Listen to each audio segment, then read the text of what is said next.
Hello, beauty. Today's topic is codependency and how codependency may be slowing you down in your business.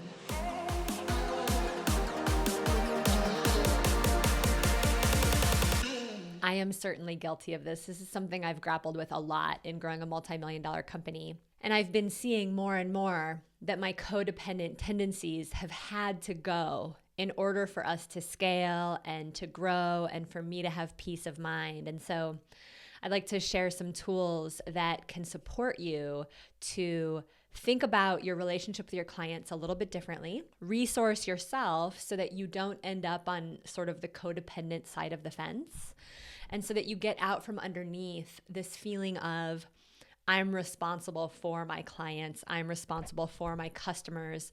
I'm responsible for their experience. I'm responsible for their results, right? To get out from underneath that so that you can actually be more available to the whole. Here's the thing, right? When you feel responsible for your clients and customers' experience with your product, your program, your services, it's ultimately causing you to put one foot on the gas and one foot on the brake, because psychologically, if you're responsible for everybody and their experiences and the outcomes, your business can only grow so big, right? So first of all, there's going to be a limit to how many people you can help.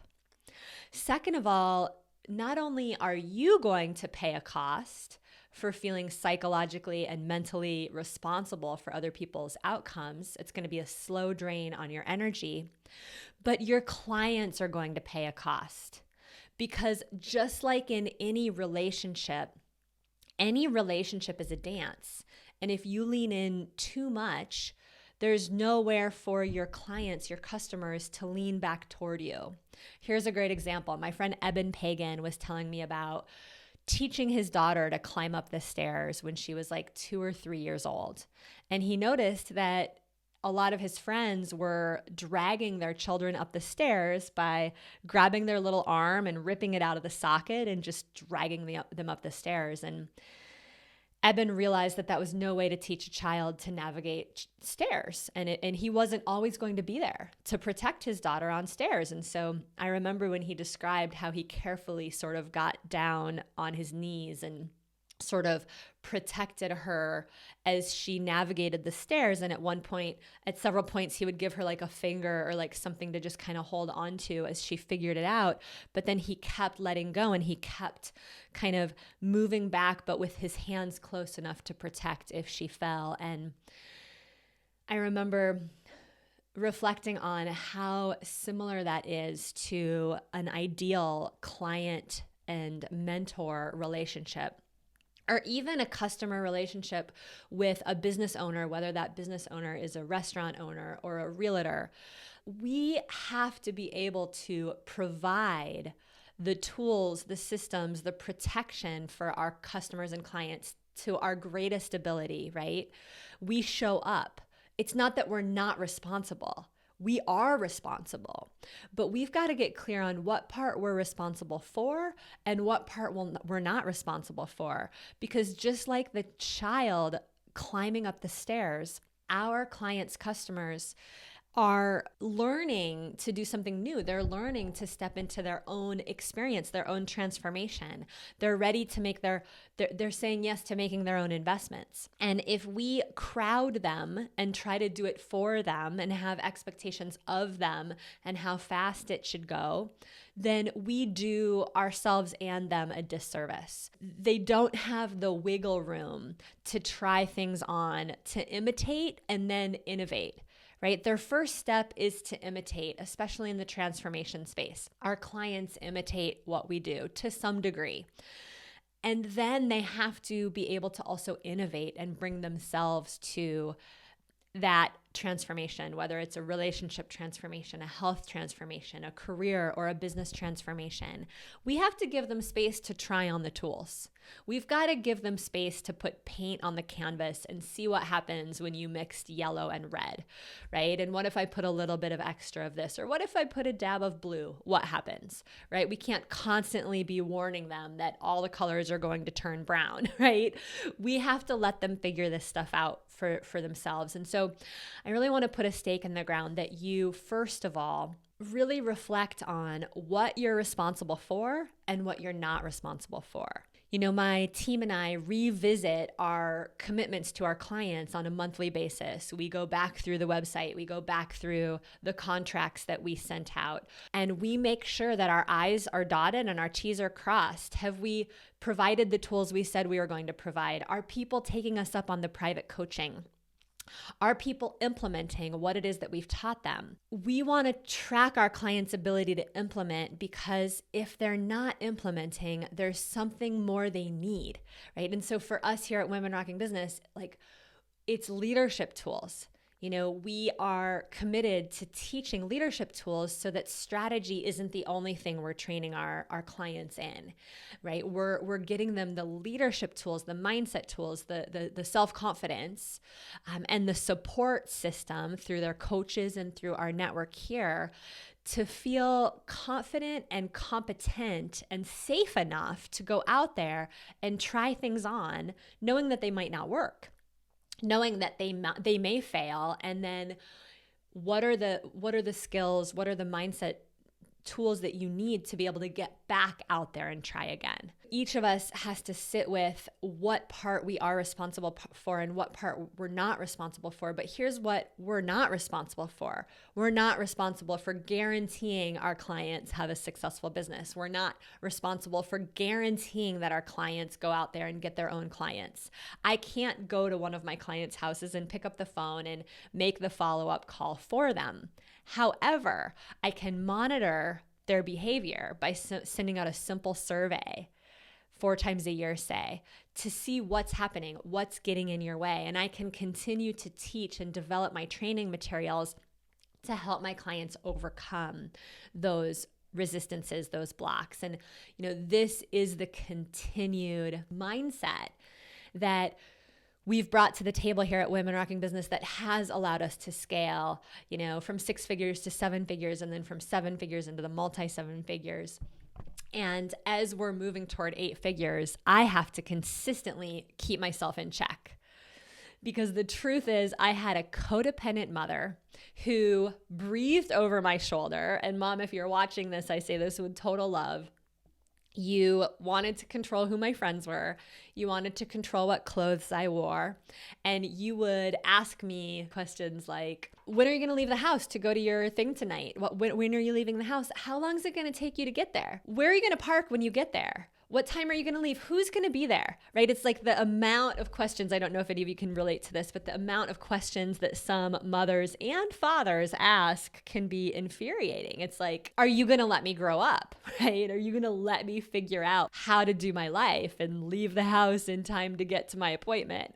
And so I say that because there's this delicate balance as a mentor, a teacher, a trainer. There's this delicate balance between showing people the home, showing people the possibility, showing people what their body can look like, what their body can feel like, and allowing their results or lack of results to cost you your vital life force energy. And being overly codependent ultimately drains your energy. You're no good to anybody when you let other people's results, lack of results, complaining for, other people's energy drain your energy, other people's external circumstances. That's on them. If you show up and do the things you say you're going to do, your job is actually to stay on your side of the fence and to create the space for your clients to meet you halfway. And you're responsible for providing the map. You're responsible for helping them if they report it not going well. And I really believe you're responsible the more they've invested. When they've invested, big, significant dollar amounts, you're responsible for checking on them. How are they doing? Are they showing up? But you're not responsible for their end result. And the more you make yourself responsible, the less effective you'll be. And that brings me to the sort of final point I want to make, and that is that it's really important to get this stuff in writing. What are you responsible for? What are you not responsible for?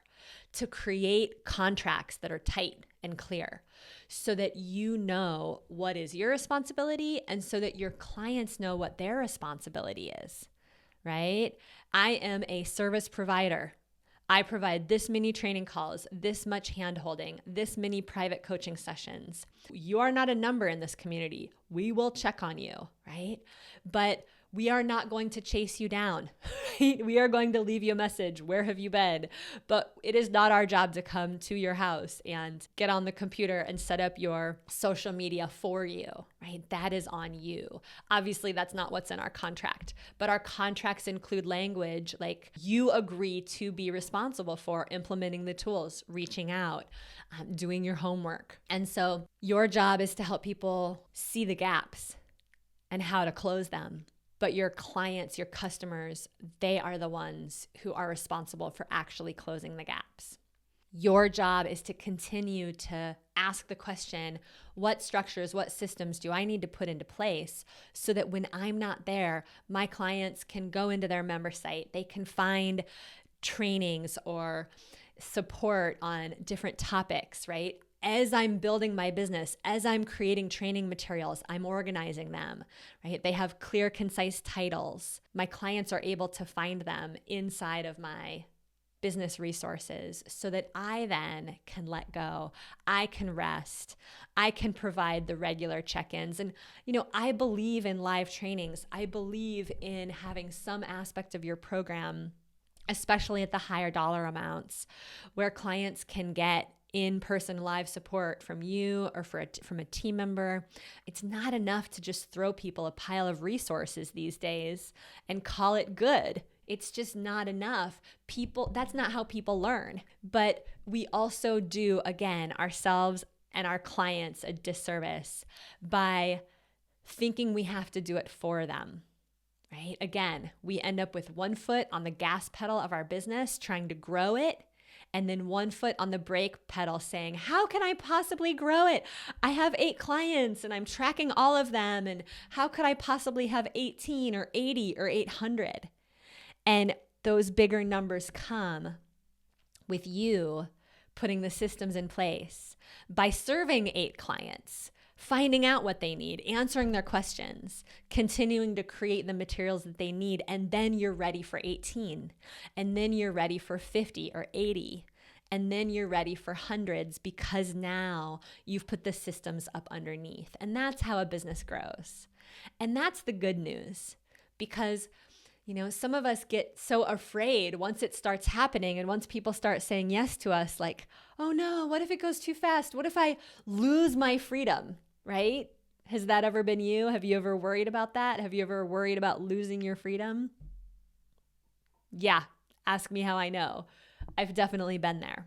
And the truth is that's not how these businesses grow. They don't grow from 8 people to 800 people, right? They stair step. And what's so cool is that at every level, you get to make another decision. Do I want to keep going? At every level, you get to assess, right? What are the systems? What are the structures? What have I put into place to be able to serve more clients?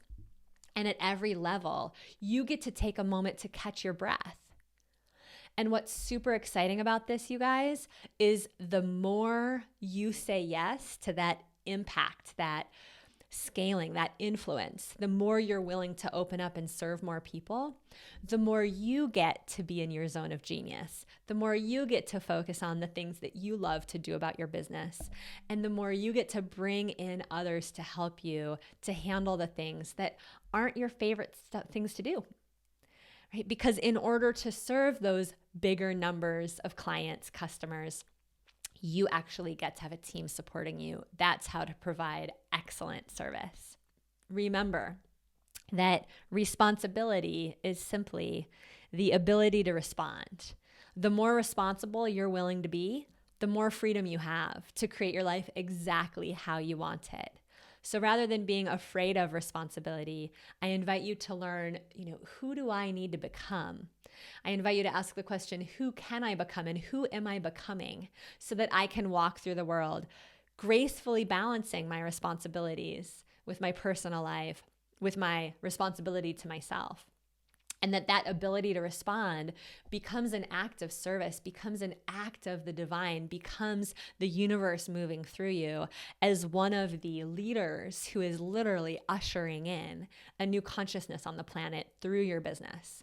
That's why we're doing this, right? We're doing this to evolve and expand. And the most important person that's going to benefit from your yes is you. So until next week, I want to remind you that your clients are waiting for you. They're not just waiting for someone like you.